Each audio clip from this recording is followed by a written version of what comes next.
Hello students, कैसे हैं आप लोग। आई होप आप लोगों की स्टडीज़ अच्छी चल रही होंगी। देखिए, आज हम लोग छत्तीसगढ़ के इम्पॉर्टेंट जीएस के बारे में पढ़ने वाले हैं, जनरल स्टडीज़ के बारे में। तो चलिए आइए शुरू करते हैं। देखिए, लास्ट क्लास में हम लोगों ने कंप्लीट किया था कि हम लोग छत्तीसगढ़ के परंपरागत आभूषण के बारे में पढ़ रहे थे, ठीक है। जहाँ पर हमने गले के आभूषण देखे थे, सिर के आभूषण देखे थे, चेहरे पर क्या पहनते हैं वो देखा था, कान के आभूषण तक देखा था, ठीक है। और आज हम पैरों के आभूषण देखेंगे। सबसे पहले चलिए शुरू करते हैं। देखिए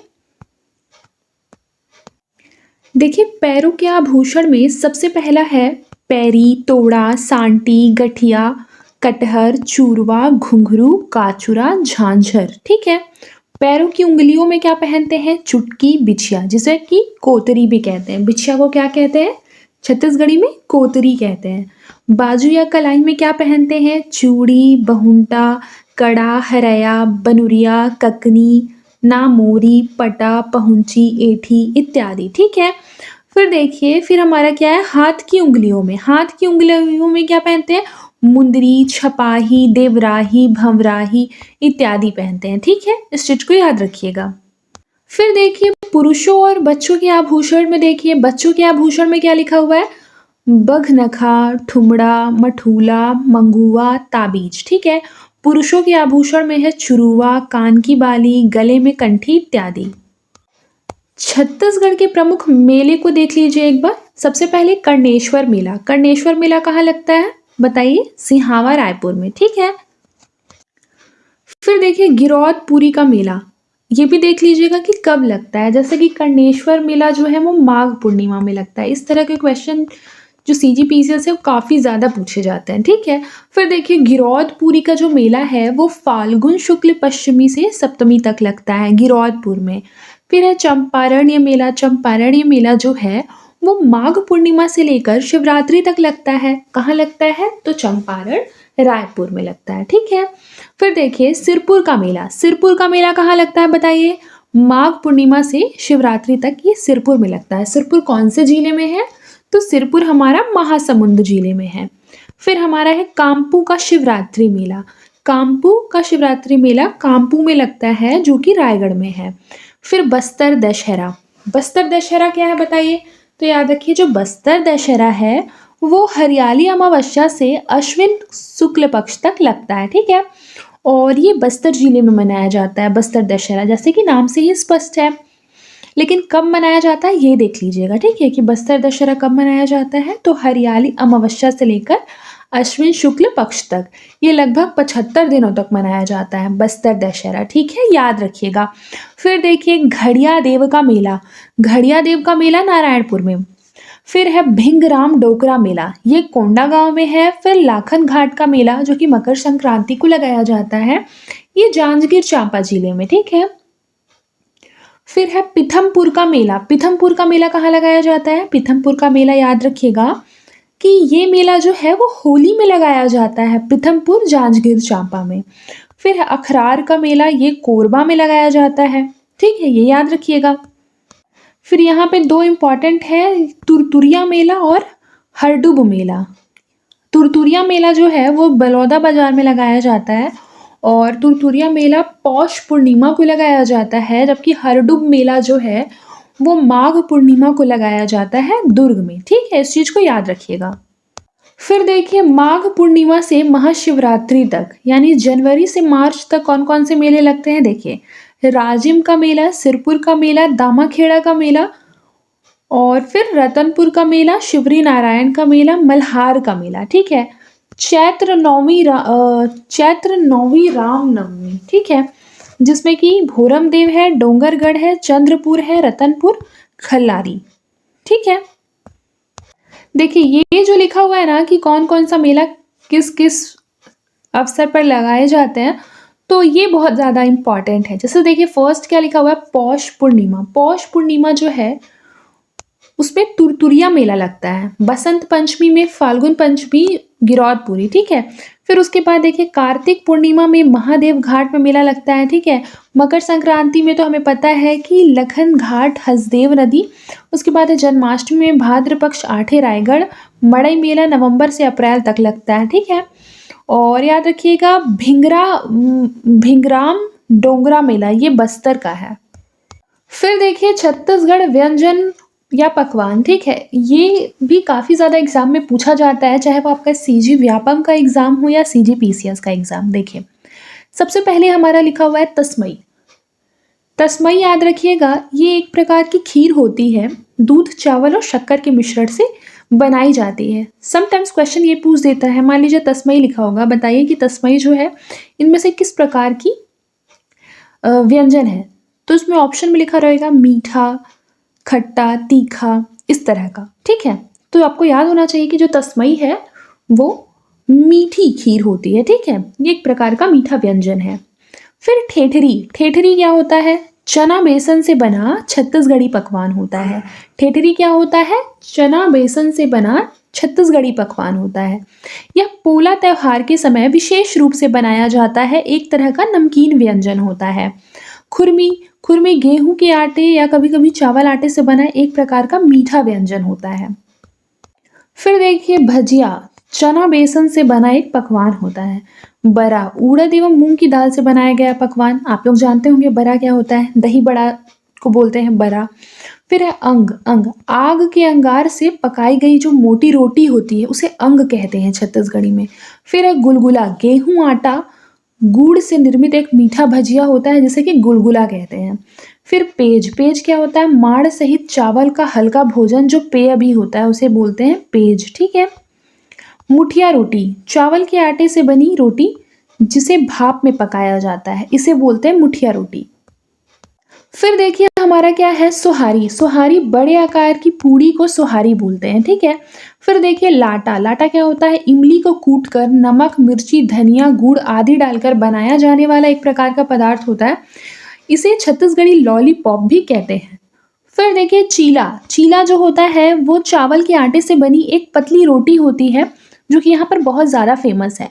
फिर हमारा है चौसेला। चौसेला चावल के आटे से बना रोटी होता है जिसे कढ़ाई में तेल से छानकर बनाया जाता है। फिर देखिए देहरोरी। देहरोरी क्या है? तो चावल व गेहूं आटे के मिश्रण व गुड़ को मिलाकर बनाया जाने वाला एक तरह का व्यंजन होता है। फरा क्या होता है? तो चावल आटे को पानी में कड़ा गूंथ लेते हैं और उसके बाद फिर तेल में पानी का बघार लगा के उसे पकाते हैं। कुसली। कुसली बेसिकली गुझिया होता है। कुसली क्या होता है? छत्तीसगढ़ी में गुझिया होता है। बबरा। बबरा क्या होता है बताइए? बताइए कि बबरा क्या होता है? चावल आटा, गेहूं आटा या गुड़ से बना व्यंजन, उसे बोलते हैं बबरा, ठीक है। फिर देखिए बिंसा। उबलते दूध में गुड़ व नींबू का रस डालकर बना व्यंजन, ठीक है। इस चीज को याद रखिए, इसको बोलते हैं बिंसा। क्या बोलते हैं इसको? बिंसा।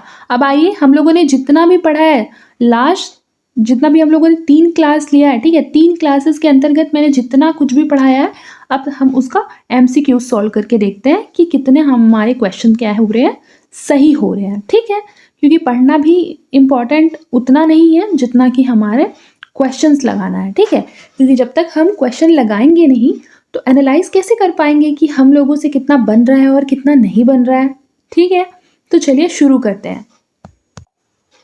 फिर देखिए हमारा जो फर्स्ट नंबर क्वेश्चन है कि छत्तीसगढ़ का काशी किसे कहते हैं, तो याद रखिए खरौद को छत्तीसगढ़ का काशी कहते हैं। फिर है छत्तीसगढ़ का चित्तौड़गढ़ किसे कहते हैं, तो छत्तीसगढ़ का चित्तौड़गढ़ लाफागढ़ को कहते हैं। किसे कहते हैं? लाफागढ़ को कहते हैं। फिर देखिए छत्तीसगढ़ में प्रयाग के नाम से क्या फेमस है, तो छत्तीसगढ़ में प्रयाग के नाम से क्या फेमस है? राजिम। राजिम जो है वो प्रयाग के नाम से फेमस है। फिर है छत्तीसगढ़ का शिमला। छत्तीसगढ़ का शिमला किसे कहा जाता है, तो याद रखिए छत्तीसगढ़ का जो शिमला है वो मैन पार्ट को कहा जाता है। फिर देखिए छत्तीसगढ़ का खजुराहो। छत्तीसगढ़ का खजुराहो किसे कहते हैं बताइए, तो याद रखिएगा भोरम देव। भोरम देव को हम छत्तीसगढ़ का खजुराहो कहते हैं, ठीक है, याद रखिएगा इस चीज को, ठीक है। चलिए देखते हैं फिर अगला, छत्तीसगढ़ का कश्मीर किसे कहते हैं बताइए, तो किसे कहते हैं? मैंने आपको लास्ट क्लास में ही पढ़ाया है, बिल्कुल सही। छत्तीसगढ़ का जो कश्मीर है वो मैन पार्ट को कहते हैं। ठीक है, इस चीज को याद रखिएगा। फिर देखिए अगला क्वेश्चन है कि भोरम देव किस स्थापत्य शैली का सुंदर उदाहरण है? बताइए। बिल्कुल सही, नागर शैली का। फिर है छत्तीसगढ़ का खजुराहो भोरम देव किस जिले में स्थित है? तो बताइए, छत्तीसगढ़ का खजुराहो कहा जाने वाला जो भोरम देव है वो कौन से जिले में पड़ता है? बताइए। बिल्कुल सही, कवर्धा में पड़ता है। फिर देखिए मड़वा महल एवं छेरकी महल किसके समीप स्थित है? तो याद रखिएगा, मड़वा महल या छेरकी महल जो है वो भोरम देव में स्थित है। फिर है भारत के अभेद किलों के नाम से भारत के अभेद किलों में क्या गिना जाता है इनमें से? तो याद रखिएगा, चैतुरगढ़ का किला जो है वो भारत के अभेद किलों में गिना जाता है। मैन पाट किस जिले में स्थित है? तो बताइए, मैन पाट कौन से जिले में स्थित है? ऑप्शन नंबर सी, सरगुजा जिले में स्थित है। फिर देखिए भारत की प्राचीनतम नाट्यशाला किस जिले में है? तो याद रखिए, भारत के जो प्राचीनतम नाट्यशाला है वो याद रखिएगा सूरजपुर जिले में है। फिर छत्तीसगढ़ के पर्यटन स्थल सिरपुर का प्राचीन नाम क्या था? तो इसका करेक्ट आंसर हो जाएगा चित्रांगदपुर। याद रखिए, सिरपुर का जो प्राचीन नाम था वो क्या था? चित्रांगदपुर। फिर अगला क्वेश्चन देखिए कि छत्तीसगढ़ का सबसे बड़ा जलप्रपात कौन सा है? तो याद रखिए, छत्तीसगढ़ का जो सबसे बड़ा जलप्रपात है वो चित्रकूट जलप्रपात है। फिर है बस्तर का तीरथगढ़ जलप्रपात निम्नलिखित में से कौन सी नदी बनाती है? तो इस चीज को याद रखिएगा, ये मुनगा बहार नदी बनाती है। लिखा है कि निम्नलिखित में से कौन सी जलप्रपात बस्तर में नहीं है? बताइए, कौन सी ऐसी जलप्रपात है जो बस्तर में नहीं है? राम झरना। राम झरना बस्तर में नहीं है। ठीक है, तो राम झरना कहाँ है ये मैंने आपको पीछे पढ़ाया, तो आप मुझे कमेंट बॉक्स में बताइए कि राम झरना कौन से जिले में पड़ता है। फिर देखिए अगला क्वेश्चन है कि छत्तीसगढ़ में प्रमुख बौद्ध स्थल कौन सा रहा है? प्रमुख बौद्ध स्थल, तो याद रखिएगा सिरपुर। पुरातात्विक स्थल डीपाडीह इस जिले में स्थित है। बताइए, डीपाडीह कौन से जिले में है? बलरामपुर में। फिर है प्रसिद्ध लुथरा शरीफ की दरगाह किस जिले में स्थित है? तो उसका करेक्ट आंसर जो हो जाएगा ये हो जाएगा बिलासपुर में। फिर देखिए मदकू द्वीप छत्तीसगढ़ में क्यों फेमस है? बताइए, मदकू द्वीप जो है वो छत्तीसगढ़ में क्यों फेमस है? बिल्कुल सही, ये फेमस है मसीही मेले के कारण। ठीक है, मसीही मेले के कारण मदकू द्वीप फेमस है। फिर अगला क्वेश्चन देखिए कि ईंटों से निर्मित लक्ष्मण मंदिर एवं आनंद प्रभु कुटीर विहार कहाँ के दर्शनीय स्थल हैं? तो उसका करेक्ट आंसर हो जाएगा सिरपुर के। फिर देखिए डिडनेश्वरी देवी का जो मंदिर है वो कहाँ स्थित है? बताइए, डिडनेश्वरी देवी का मंदिर मल्हार में। फिर है अभिलेखीय साक्ष्य के अनुसार सिरपुर का प्रसिद्ध लक्ष्मण मंदिर जो कि ईंटों से निर्मित भारत के सर्वोत्तम मंदिरों में से है, इसका निर्माण काल किस समय माना जाता है? तो उसका जो करेक्ट आंसर हो जाएगा ये हो जाएगा 650 ईस्वी।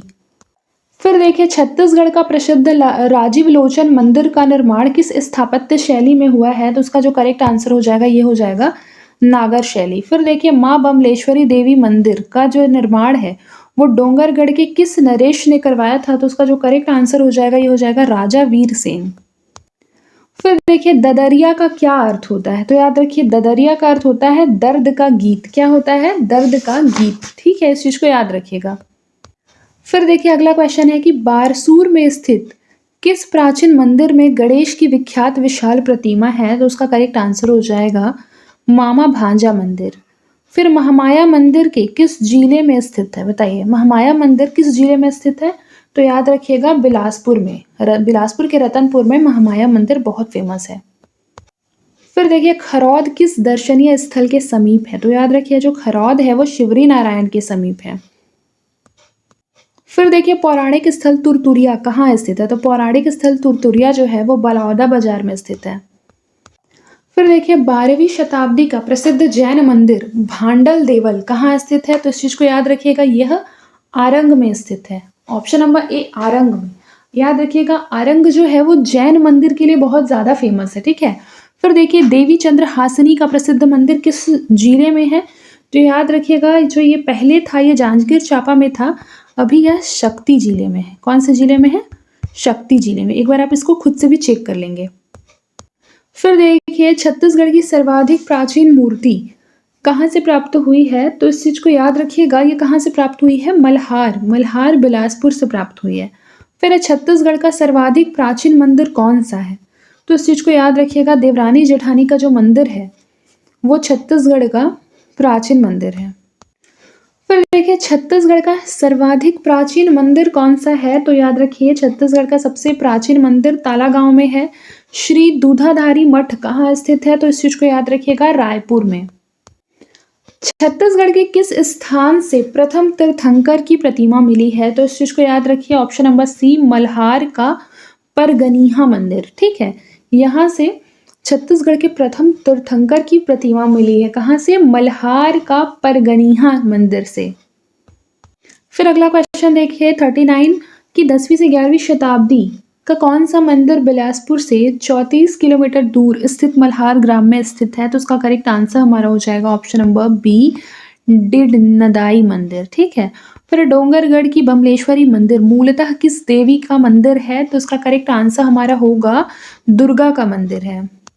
फिर देखिए बस्तर में स्थित प्रमुख ऐतिहासिक नगरी जहां प्राचीन मंदिरों का समूह है। ठीक है, तो याद रखिएगा ये बारसूर में स्थित है। फिर उसके बाद देखिए गुरु घासीदास जी का जो जन्म है वो कहाँ हुआ था, तो याद रखिए गुरु घासीदास जी का जो जन्म है वो गिरौदपुरी में हुआ था। फिर देखिए 1962 में तिब्बती शरणार्थियों के एक समुदाय को यहाँ पर बसाया गया था। ठीक है, कहाँ पर बताइए, कहाँ पर बसाया गया था? मैनपाट में। फिर भारत का सबसे ऊंचा ब्रॉडगेज रेलवे स्टेशन सिमलीगुड़ा किस रेल मार्ग पर है, बताइए किस रेल मार्ग पर है, तो जगदलपुर से लेकर विशाखापट्टनम रेल मार्ग पर, ऑप्शन नंबर ए।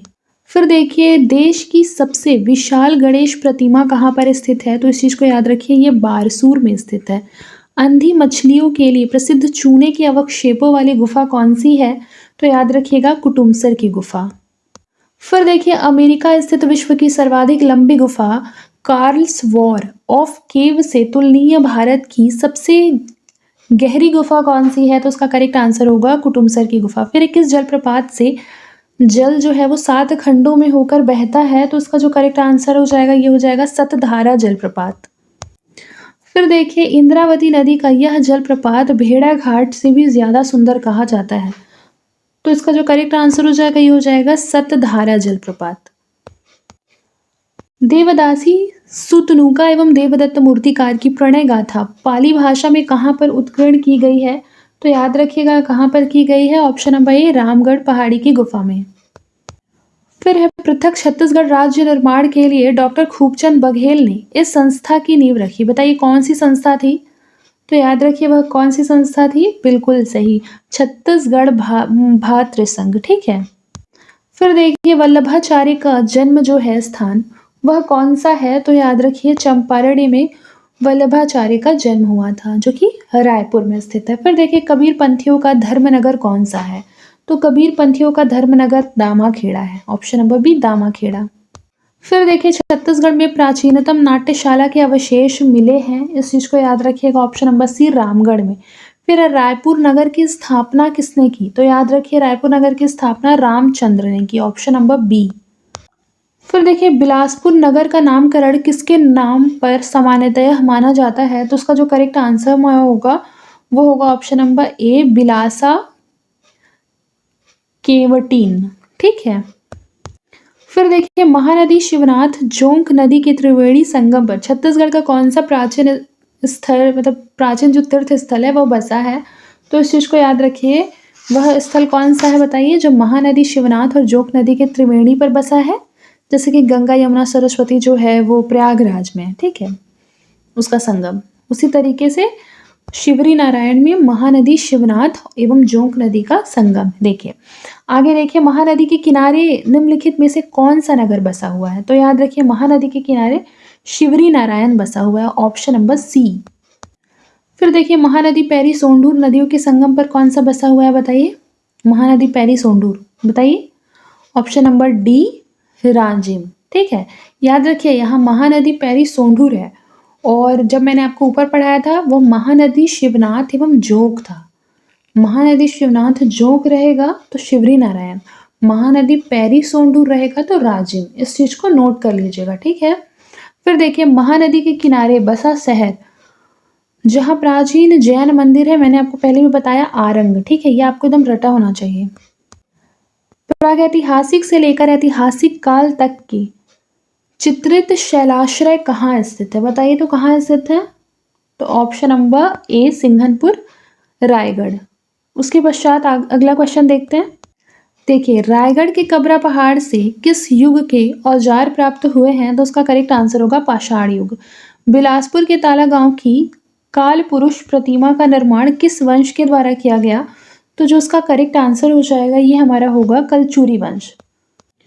फिर देखिए अगला क्वेश्चन देखिए, सिहावा पर्वत पर किस मुनि ने तप किया था? तो उसका जो करेक्ट आंसर हो जाएगा श्रृंगी। जनश्रुति के अनुसार श्री राम ने शबरी के जूठे बेर किस स्थान पर खाए थे? तो उसका करेक्ट आंसर हो जाएगा शिवरी नारायण। विश्व की प्राचीनतम नाट्यशाला को किस नाम से जाना जाता है? तो उसका करेक्ट आंसर हो जाएगा सीता बेंगरा गुफा। फिर रायगढ़ जिले में कौन सी गुफा है? बताइए तो रायगढ़ जिले में कौन सी गुफा है? तो याद रखिए रायगढ़ जिले में सिंघनपुर की गुफा है। जोगीमारा की गुफाएं किस जिले में हैं? तो याद रखिए जोगीमारा की गुफाएं किस जिले में होती है? सरगुजा जिले में। छत्तीसगढ़ में कुटुमसर की गुफा कहाँ स्थित है? तो याद रखिए कहाँ स्थित है? बस्तर में।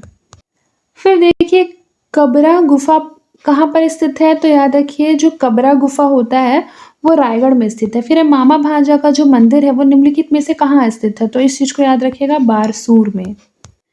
छत्तीसगढ़ में मंदिरों का शहर किसे कहते हैं? तो याद रखिएगा कि जो मंदिर का शहर है वो आरंग को कहा जाता है। ये पीवाईक्यू में भी बहुत बार पूछा गया है, ठीक है, बहुत बार पूछा गया है, इसलिए आपको एकदम रटा हुआ होना चाहिए। फिर देखिए अगला क्वेश्चन क्या है 73rd कि प्रकृति द्वारा भूमि के अंदर बनाया गया अद्भुत भूमिगत गुफा कौन सा है? तो याद रखिएगा ऑप्शन नंबर बी कुटुमसर की गुफा। फिर देखिए सीता बेंगरा की गुफा किस पहाड़ी पर है? तो रामगढ़ की पहाड़ी पर है। फिर देखिए विश्व की प्राचीनतम नाट्यशाला का जो निर्माण है वो इस राज्य के राजा के द्वारा किया गया था। तो बताइए कौन से राज्य के राजा के द्वारा? महेशपुर के द्वारा, ठीक है। फिर देखिए इनमें से कौन सी गुफा स्टेलेगमाइट गुफा है? तो याद रखिए कौन सी है बताइए? बिल्कुल correct, option number C Kutumsar की गुफा। ये मैंने आपको पहले भी पढ़ाया है। केंदई जलप्रपात कहाँ है? बताइए तो केंदई जलप्रपात कटघोरा में है। फिर है निम्नलिखित में से कौन सा जलप्रपात बस्तर जिले में नहीं है?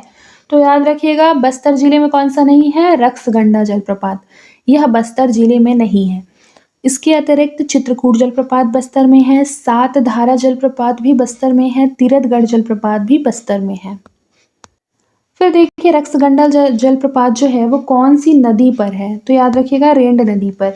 उसके पश्चात देखिए कि निम्नलिखित में से किस जलप्रपात को हसदो नदी बनाती है? तो ये अमृतधारा जलप्रपात जो है इसे हसदो नदी बनाती है। फिर देखिए छत्तीसगढ़ का विख्यात चित्रकूट जलप्रपात कौन से प्रदेश में स्थित है? बताइए कौन से प्रदेश में स्थित है? बिल्कुल करेक्ट, दंडकारण्य प्रदेश में स्थित है, जो कि छत्तीसगढ़ के दक्षिण क्षेत्र में आता है, ठीक है। फिर देखिए कांगेर नदी, मुनगा नदी, बहार नदी मिलकर बस्तर का कौन सा प्रसिद्ध जलप्रपात बनाती है, जिसे प्राचीन काल में मूंगा प्रपात के नाम से भी जाना जाता है? तो इसका जो करेक्ट आंसर हो जाएगा ये हो जाएगा तीरथगढ़ जलप्रपात। फिर देखिए चित्रकूट नामक जलप्रपात बनाती है, बताइए।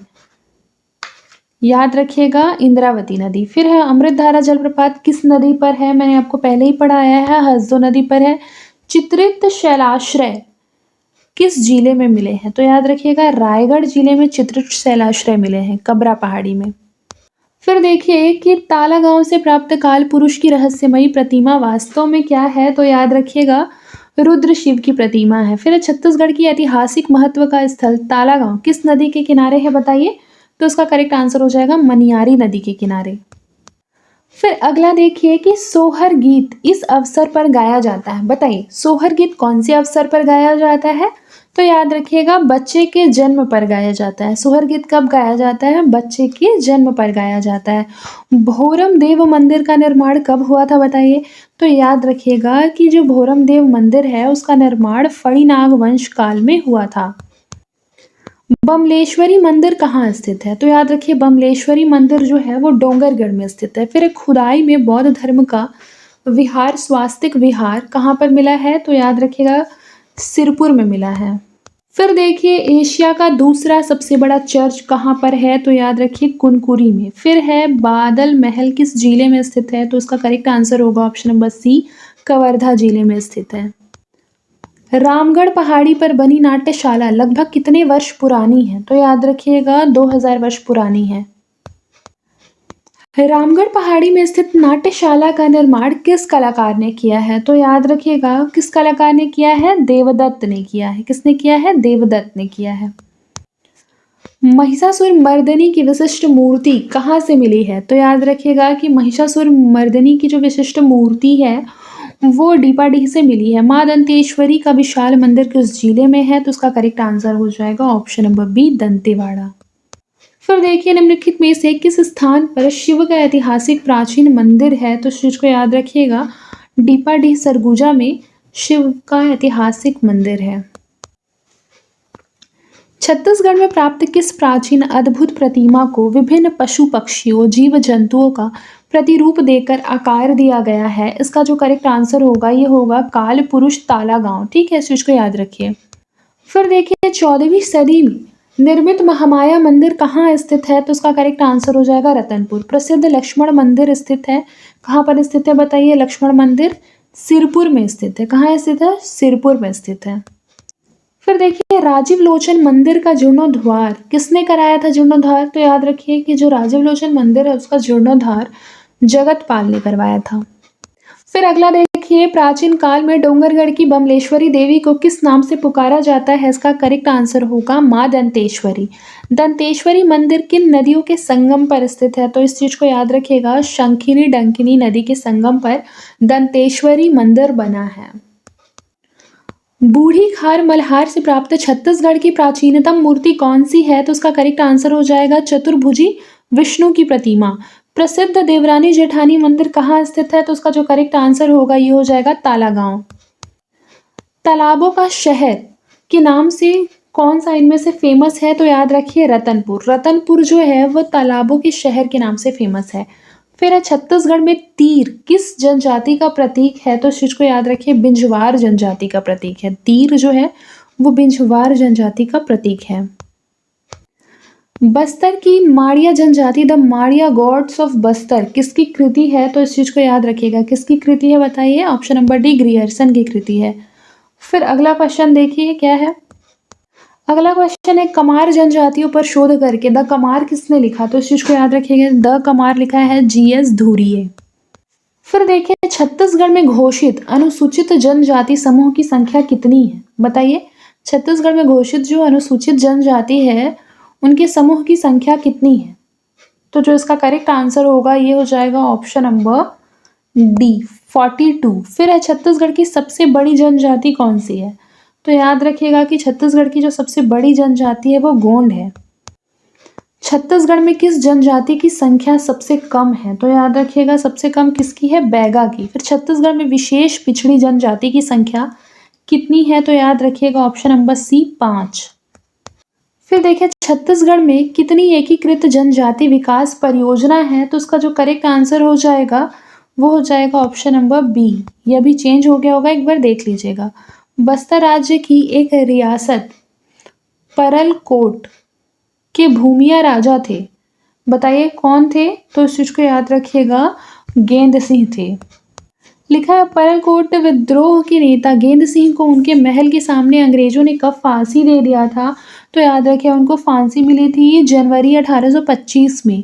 भूमकाल का विद्रोह कब हुआ था, तो याद रखिए भूमकाल का जो विद्रोह था यह 1910 में हुआ था। भूमकाल के विद्रोह का नेता कौन था, तो भूमकाल के विद्रोह का जो नेता था वो ऑप्शन नंबर 1 गुंडाधुर था। ठीक है, फिर आगे बढ़ते हैं। फिर अगला क्वेश्चन देखते हैं कि छत्तीसगढ़ राज्य के अनुसूचित जाति एवं जनजाति आयोग के जो प्रथम अध्यक्ष थे वो कौन थे, तो राजेंद्र पाम भाई। फिर है निम्नलिखित में से किसने मद्य निषेध एवं आदिवासी उत्थान के लिए जन आंदोलन चलाया था, तो इसका करेक्ट आंसर हो जाएगा राजमोहनी देवी। फिर देखिए मुरिया एंड देयर घोटुल किसकी कृति है, तो इस चीज को याद रखिएगा वेरियर एल्विन की कृति है। छत्तीसगढ़ राज्य का ऐसा प्रतिबंधित क्षेत्र जहां प्रवेश हेतु अनुमति क्या है, आवश्यक होती है, इसका करेक्ट आंसर हो जाएगा अबूझमाड़। फिर देखिए वीर नारायण सिंह किस जनजाति समूह के थे, तो उसका जो करेक्ट आंसर हो जाएगा ये हो जाएगा बिंझवार। धनका किस जनजाति की उपजाति है, तो याद रखिएगा ये उरांव की उपजाति है। निम्नांकित जनजाति एवं उसकी प्रमुख उपजाति से संबंधित गलत जोड़ा बताइए, तो उसका जो करेक्ट आंसर हो जाएगा ये हो जाएगा उरांव कुरुख। फिर है छत्तीसगढ़ की प्रमुख जनजाति गोंड है। गोंड का शाब्दिक अर्थ क्या होता है, बताइए क्या होता है, मैंने आपको पढ़ाया है थ्योरी क्लासेस में। गोंड का शाब्दिक अर्थ होता है पर्वत। गोंड शब्द कोंड शब्द से लिया गया है, ठीक है, याद रखिएगा। इसमें कोंड का क्या अर्थ होता है, पर्वत। फिर अगला क्वेश्चन देखिए, किस जनजाति का शाब्दिक अर्थ पृथ्वी को खोदने वाला होता है, तो याद रखिएगा पृथ्वी को खोदने वाला कोरवा जनजाति होती है। फिर देखिए परजा जनजाति किस नाम से जानी जाती है, बताइए परजा जनजाति किस नाम से जानी जाती है, तो इसका करेक्ट आंसर हो जाएगा ध्रुवा जनजाति। देखिए कोरवा लोगों की पंचायत क्या कहलाती है, तो ये मयारी कहलाती है। छत्तीसगढ़ में दूध लौटावा किस जनजाति में फेमस है, तो याद रखिएगा कि ये कमार जनजाति में फेमस है। फिर देखें सेवा विवाह लमसेना का प्रचलन किस जनजाति में है, तो लमसेना का प्रचलन गोंड जनजाति में है। छत्तीसगढ़ का कौन सा जिला पूर्व में नरबली हेतु चर्चित स्थल है, तो याद रखिएगा दंतेवाड़ा। फिर देखिए इनमें से किस जनजाति के अधिकतर लोगों ने कबीर पंथ को अपना लिया है, तो उसका जो करेक्ट आंसर हो जाएगा हलबा। निम्नलिखित में से गोंड जनजाति के प्रमुख देवता कौन थे, तो इस चीज को याद रखिएगा बूढ़ा देव।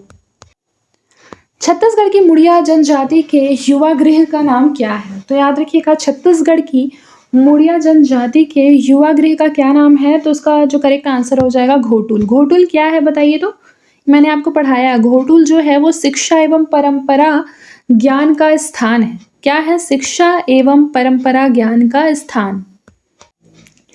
उरांव जनजाति का युवा गृह क्या कहलाता है, तो याद रखिए उरांव जनजाति का जो युवा गृह है वो क्या कहलाता है, बताइए बिल्कुल सही धूमकुरिया।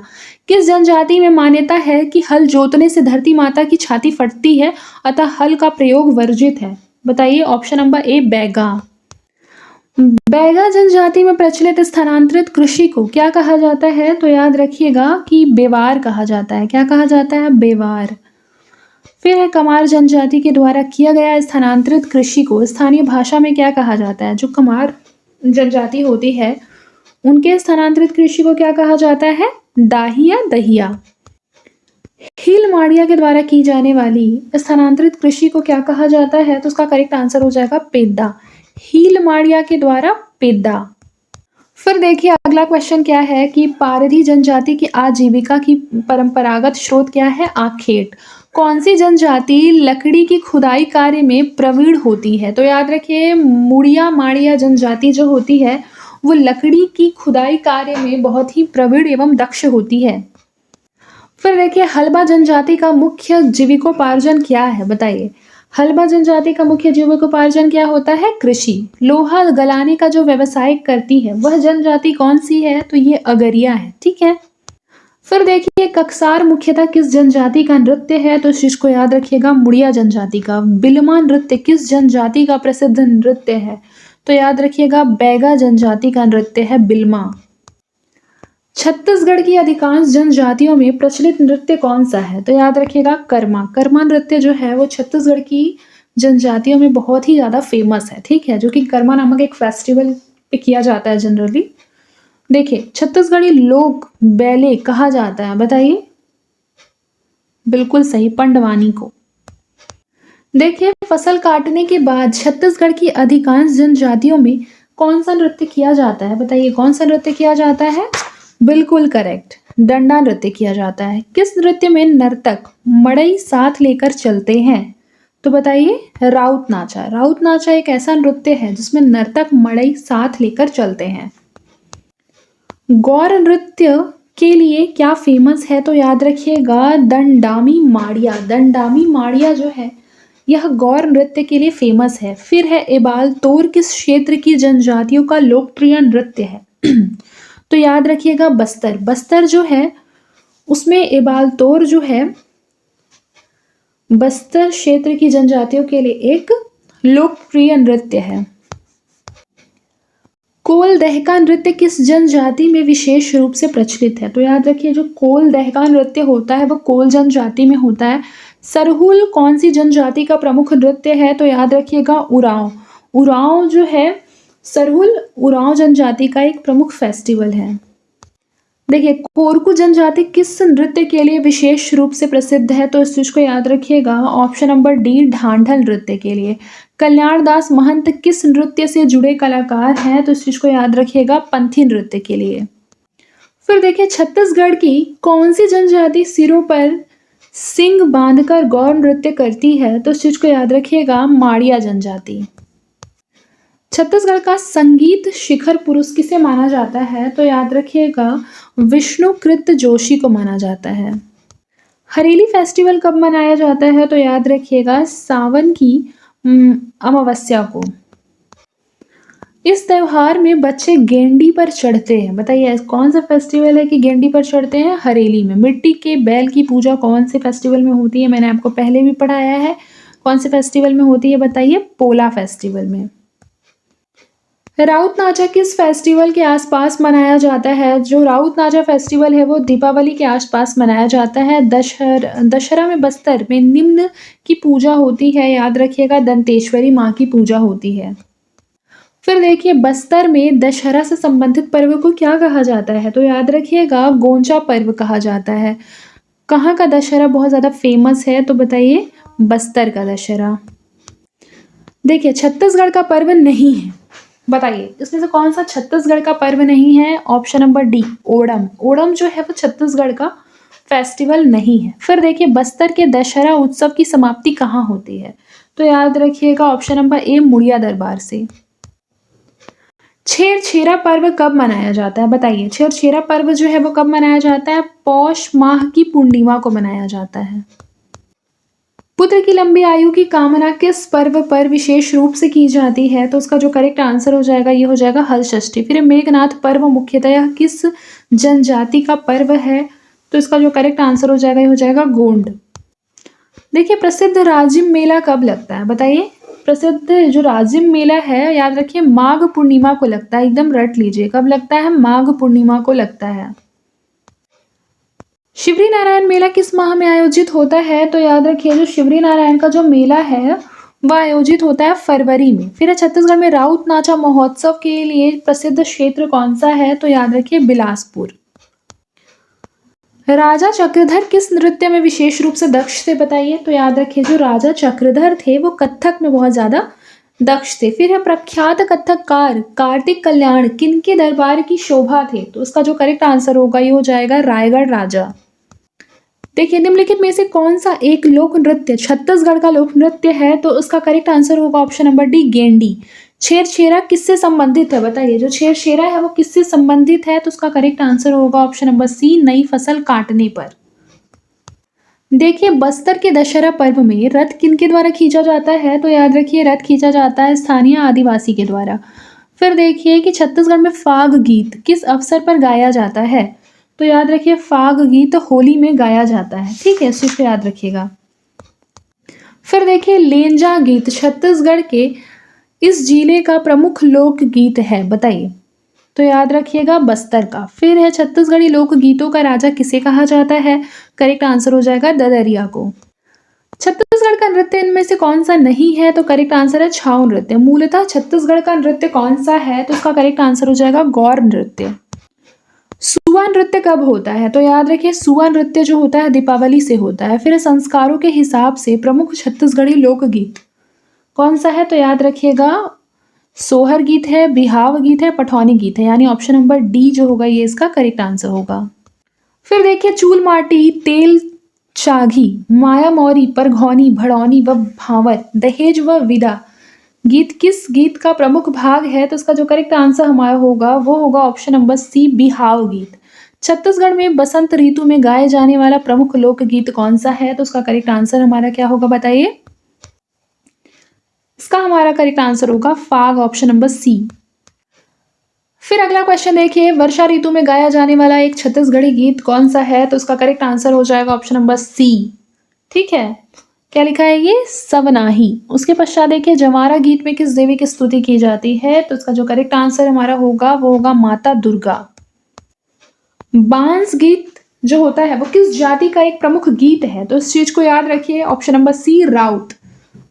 फिर देखिए, संन्यास और श्रृंगार की लोक कथा छत्तीसगढ़ के किस लोक गीत में मिलती है? इसका जो करेक्ट आंसर होगा ये होगा भरथरी। गुरु घासीदास का चरित्र गायन होता है, बताइए कैसे होता है? पंथी में। फिर जवारा गीत मुख्यतः किस पर्व पर गाते हैं? तो इसका जो करेक्ट आंसर हो जाएगा ये हो जाएगा नवरात्र। जमवारा गीत जो होता है मुख्यतः यह किस पर्व पर गाया जाता है? नवरात्रि पर गाया जाता है। फिर देखिए, रागी नामक कलाकार जो होते हैं वो छत्तीसगढ़ की किस कला में होते हैं? बताइए, रागी नामक कलाकार जो है वो छत्तीसगढ़ की किस कला में होते हैं? तो उसका करेक्ट आंसर होता है पंडवानी। फिर श्रृंगार गीतों का सरताज किसे कहा जाता है? ऑप्शन नंबर ए ददरिया। ददरिया को श्रृंगार गीतों का सरताज कहा जाता है। आज के लिए बस इतना ही, मिलते हैं नेक्स्ट क्लास में। तब तक के लिए अपना ख्याल रखें और मन लगाकर पढ़ाई करें, एग्जाम बहुत पास आ गया है।